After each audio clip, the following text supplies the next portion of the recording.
시청자 여러분 안녕하십니까? 헬로티비 뉴스입니다. 제21대 대통령 선거가 2주도 채 남지 않으면서 선거 열기가 뜨겁게 달아오르고 있는데요. 이번 대선 기간 지역 국회의원들은 어떤 역할을 하고 선거 이후 어떤 정치적 행보를 계획하고 있는지 알아보는 시간 마련했습니다. 오늘은 양천을 이용선 의원을 김호 기자가 만났습니다. 시민사회운동을 하다 늦깎이 국회의원이 된 양천을 이용선 의원. 이번 대선에서 화합과 평화라는 중책을 맡게 됐습니다. 더불어민주당 종교특별위원회 총괄 공동위원장을 맡아 기독교와 천주교, 불교와 원불교 등 주요 종교단체를 찾아다니며 비상계엄과 탄핵으로 갈라진 민심을 바로잡기 위해 화합의 메시지를 전하고 있습니다. 또 한반도 평화협력위원회 상임위원장을 동시에 수행하며 위기를 맞고 있는 남북 관계 회복을 위해 노력하고 있습니다. 저희 종교들과의 소통 역할을 지금 적극적으로 하고 있는 그런 분야의 역할도 맡고 있고, 남북 관계, 평화 문제와 관련돼서도 회복을 위한 여러 가지 의견도 좀 소통하고 모아내고 정책도 개발하는 그런 역할을 또 같이 하고 있습니다.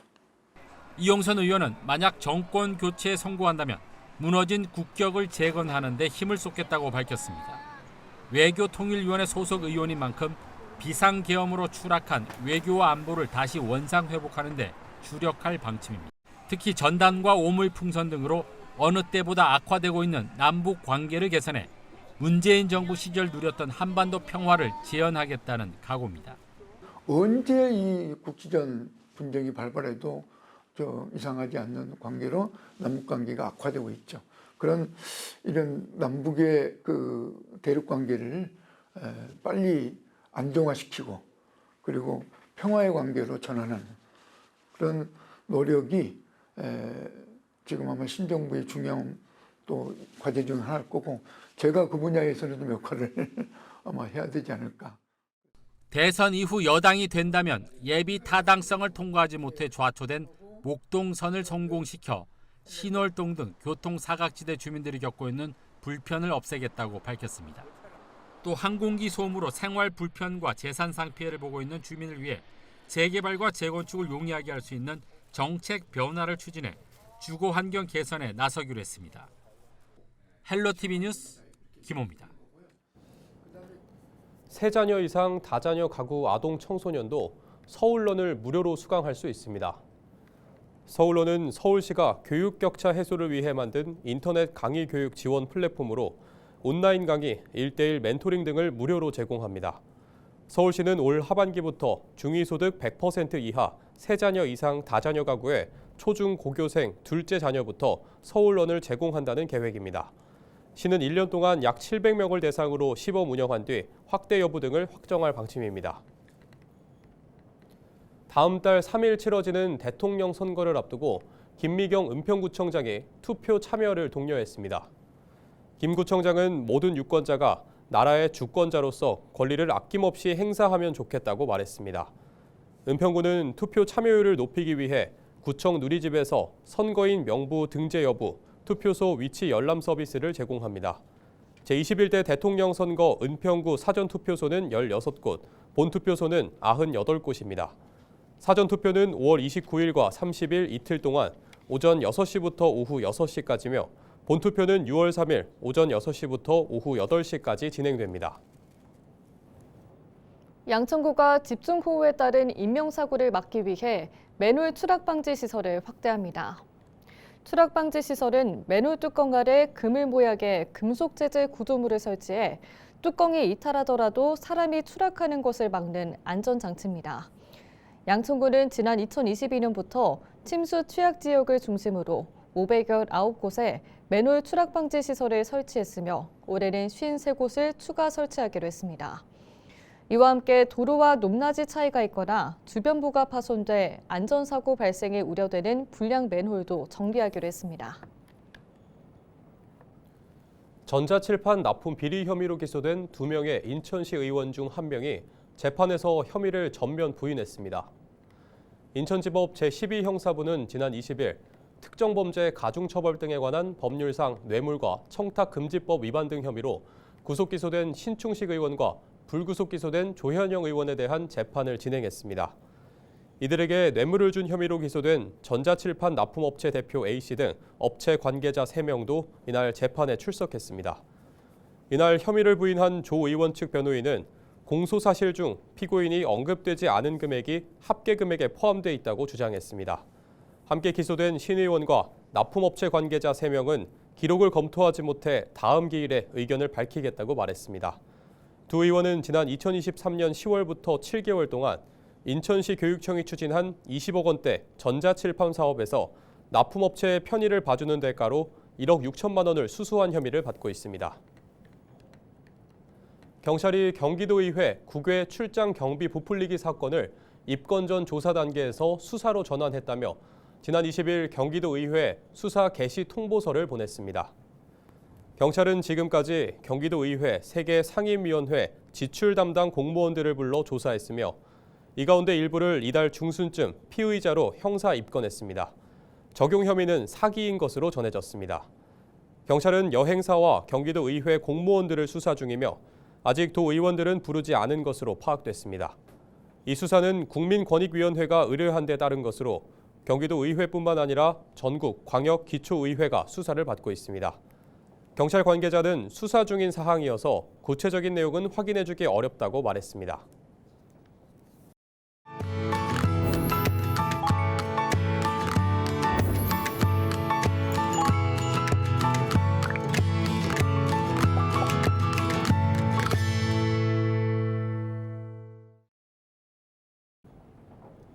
케이블 TV 공동기획 우리 동네 영웅 시간입니다. 지역의 농업 분야 곳곳에도 숨은 영웅이 있습니다. 이번 시간에는 미생물 연구의 진심인 경기도 양주시의 한 공무원을 소개해 드릴 텐데요. 한 사람의 열정이 농업의 미래를 밝히고 또 세금도 절약하는 긍정적인 효과로 나타나고 있습니다. 딜라이브 엄종규 기자입니다.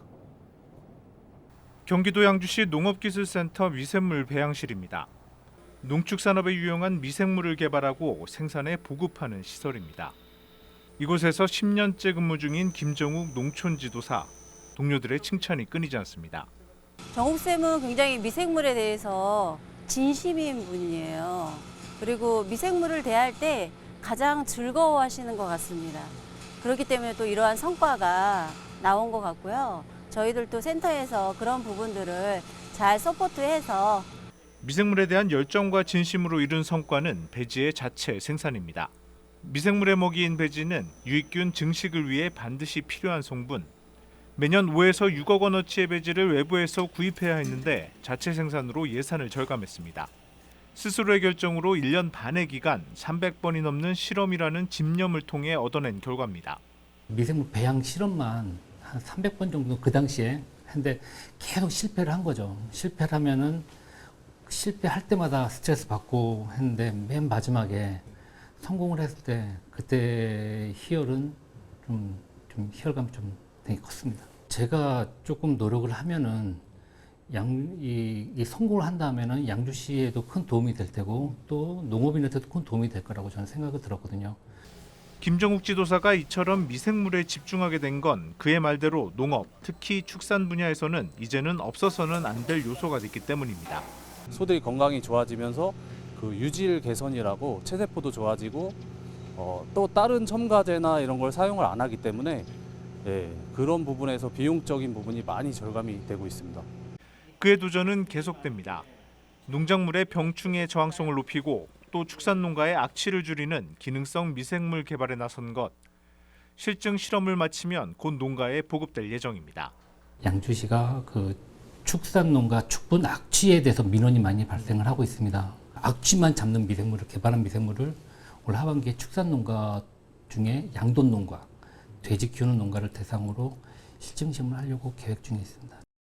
미생물이 농업을 살리고 또 자연을 살릴 거라고 말하는 김정욱 농촌지도사. 열정과 노력을 통해 자신의 믿음을 현실화하고 있습니다. 딜라이브 뉴스 엄중규입니다.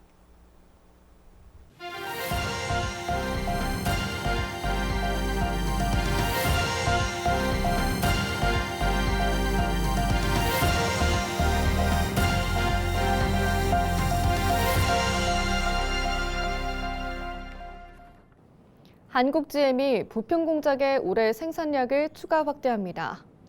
전국 금속노동조합 한국GM지부에 따르면 한국GM이 트레이드 블레이저와 뷰익 앙코르 GX 등 신차 10,000대 생산을 부평공장에 추가 배정하는 것으로 나타났습니다.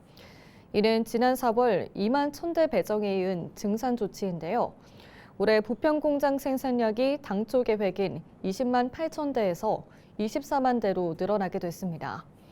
한국GM노조는 이달 말 사측과 협의해 6월 이후 생산 일정을 조정할 계획이며 미국 내 높은 수요로 추가 물량이 배정된 것 같다고 전했습니다. 금융당국이 오는 7월 1일부터 3단계 스트레스 DSR, 즉 총부채 원리금 상환 비율 규제를 시행합니다. 이번 조치로 수도권 주택담보대출과 신용대출, 기타 대출에 1.5%의 스트레스 금리가 적용돼 대출 한도가 최대 5% 줄어듭니다. 예를 들어 연봉 1억 원인 경우 대출 한도가 약 3,400만 원 감소할 전망입니다. 지방주택담보대출은 연말까지 기존 0.75% 금리가 유지됩니다. 금융위원회는 가계부채 증가세를 억제하고 고정금리 대출을 유도하기 위해 이번 규제를 도입한다고 밝혔습니다. 3기 신도시 부천 대장지구의 A7, A8 블록 사전 청약자의 77.1%가 본 청약을 신청했습니다.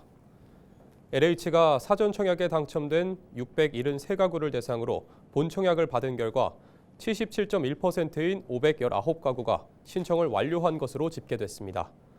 본 청약을 포기한 가구는 154가구로 당초 192가구에 그쳤던 일반 분양 물량이 346가구로 늘어나게 됐습니다. LH가 분양하는 부천 대장지구 A7, A8 블록의 공급 물량은 전체 865가구로 전용 면적 59제곱미터인 단일평형, 분양 가격은 평균 5억 2천만 원입니다. 당첨자는 다음 달 17일부터 이틀 동안 발표하며 입주는 오는 2028년 1월입니다. 선거관리위원회가 대통령 선거 사전 투표 기간과 선거일에 일하는 근로자들이 투표 시간을 보장받을 수 있도록 해달라고 고용주들에게 당부했습니다. 공직선거법은 근로자가 고용주에게 투표 시간을 청구할 수 있고 고용주가 정당한 사유 없이 이를 보장하지 않으면 1,000만 원 이하의 과태료를 부과할 수 있도록 하고 있습니다.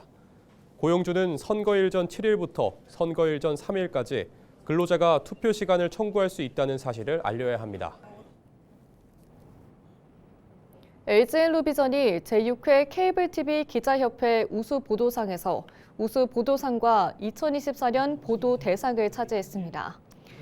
우수보도상 시상식은 지난 20일 LG엘로비전 상암 본사에서 열렸는데요.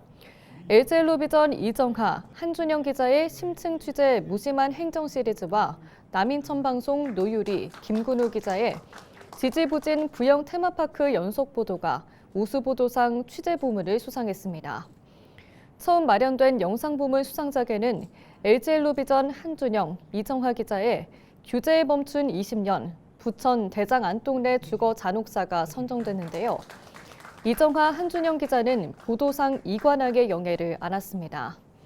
한편 2024년 우수보도 대상은 LG엘로비전 김수정, 우성만 기자의 소멸과 기록, 사라지기 전에 삶의 첫 홀로서기 학교가 차지했는데요.